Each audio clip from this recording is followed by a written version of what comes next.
مصائي هوتي نتزترف بارخي كيداني حلف زحالفه يخون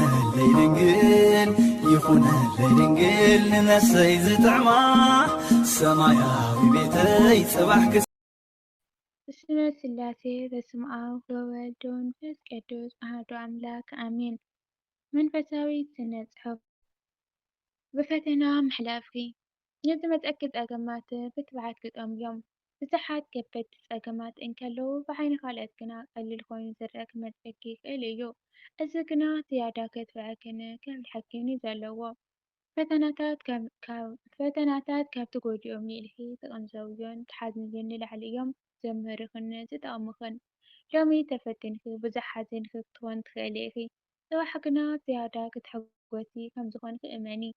እቲ ምንታይ ብናይ ሎሚ ፈተና ብዙሕ ትምህርቲ ወሲድኪ ንዝመፀኪ ፈተናታት ዳግመይ ከም ዘይትስነፊ ፍሉጥ ስለ ዝኾነ ኩሉ ግዜ ብፈተና ክትሕጐስን ብጽንዓት ክትሰግርዮን ዝገብር ኣተሓሳስባ ከምዚ ዓይነት እዩ። ንርእስኪ ፈተና ካብ ጉድኣቱ ረኺኡ ዝበዝሕ ኢልኩም እማን እዩ።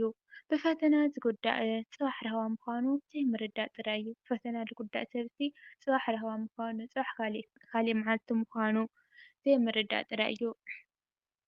ሓደ ወዲ ሰብ ብብዙሓት ፈተናታት ክፍተን ክጅምር ከሎ ውፅኢቱ ንክፈልጥ ሓዲሉ ጀሚሩ ኣለ ማለት እዩ። ስለዚ ልዕሊ ኩሉ ብዙሓት ፈተናታት ክመፀኪ እንከለዉ ብሓጎስ ተቐበሉ እዮም።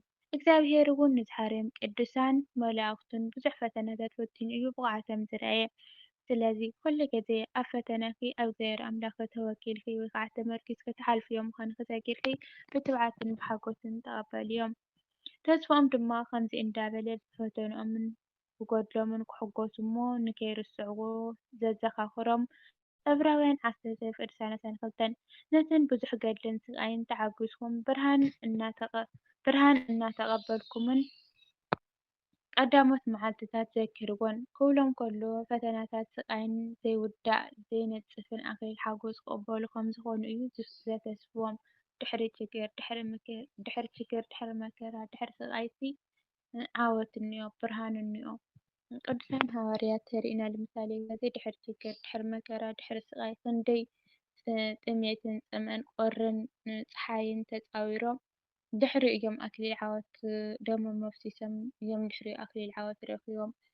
ቅዱሳን ሰማዕታት ተሪእና ያው ፍቅሪ ኣምላኾም ገዲድዎም ንኣምላኾም ስራሕ መስኪሮም ናይ ኣምላኾም ኣምላክነት መስኪሮም እንደይ መግረፍቲ ኣብ ዝዋኖም መውሪዶም እዮም ድሕሪ እዮም ኣክሊል ዓወት ረኺቦም መንበይ ብቀጥታ መንገዲ ክኾነ ኣክሊል ዓወት ረኺቦምና ኣሕና ከድም ዝሓርጎት ዝመልኣ ሂወት ኩሉ ግዜ ልመፀና ፈተናታት ብትዕግስቲ ተቐቢልና ብቕድሚት ሰጊምና እግዚኣብሔር ኣምላኽ ከዓ መጨረሻ ንዓወት ክገብረልና ኣብ ኣምላክና እናተማህፀና ክንሓልፎ ከም ዝግበአና እዩ ልመህረና ማለት እዩ። ካብ ኣቦታትና ንርድኦ እሱ እዩ። ኩሉ ግዜ ድሕሪ ችግር ድሕሪ ስቃይ እዩ ዓወት ዘሎና እግዚኣብሔር ኣምላኽ የትፈትነኒ ዘይኮነስ ካብ ፈተና ያውፀኒ ኢና ክንብል ዝግበአና ከም ዓይነት ትሕዝቶ እኒኦ ማለት እዩ። ቀፂሉ እውን ከምዚ ይብሎም እዩ ብሓደ ወገን ብፀርፍን ብፀባን መላገፅ ኮንኩም ብሓደ ወገን ድማ ምስሎም ከምዚ ዝመሰለ ዝበፅሖም ሰባት ተማኣት ኮይንኩም ይብሎም እዩ። ካብኡ ቀፂሉ እውን እምበኣርሲ እቲ ብዙሕ ሓስቢ ዘለዎ ትብዓትኩም ኣይትደርብይዎ እቲ ብዙሕ ሓስቢ ዘለዎ ትብዓትኩም ኣይትደርብይዎ። ኣየናይ እቲ ብዙሕ ሓስቢ ዘለዎ ትብዓቶም ኸ እቲ ችግር እቲ መከራ እቲ ስቃይ እዩ። ድሕሪ መከራ ድሕሪ ችግር ድሕሪ ስቃይ እዮም እዚ ኩሉ ነገር ወይ ከዓ ኣክሊል ሽልማት ዝረኽብዎስ ድሕሪ እቲ ችግርን መከራን እዩ ማለት እዩ ዝብሉ። እዘን ጥቕሲ እዚአን ነዚ ዝቕበልዎ ስቃይን ፈተናን ዝያዳ ክሕጎሱ ከም ዘለዎም እዩ ዘርድኦም። ማለት ዕብራውያን 10:35 ዘሎ ጥቕሲ እዚ ችግር እዚ መከራ እዚ ስቃይቲ ድሕሪኡ ለሎ ሂወቶም ዓወት ምዃኑ ሰላም ምዃኑ ቅሳነት ምዃኑ ልከረድኦም ብቃል ኣምላክ ገይሩ የፀናንዖም ማለት እዩ። ስለዚ ንሕና እውን ብዝመፀና ፈተናታት ተሓጒስና ዳኣ እምበር ኣይንሕዘን። ፈተና ካብቲ ጉድኣቱ ጥቕሙ እዩ ዝበዝሕ። ኦ ኣምላኸይ ብፈተናይ ክብርታዕ እምበረ ክወድቕ ወይ ክሰንፍ ኣሕሊፍካ ኣይትሃበኒ። ኦ ኣምላኸይ ብፈተናይ ክብርታዕ እምበር ክወድቕ ወይ ክሰንፍ ኣሕሊፍካ ኣይትሃበኒ እናበልኪ ጸልይ።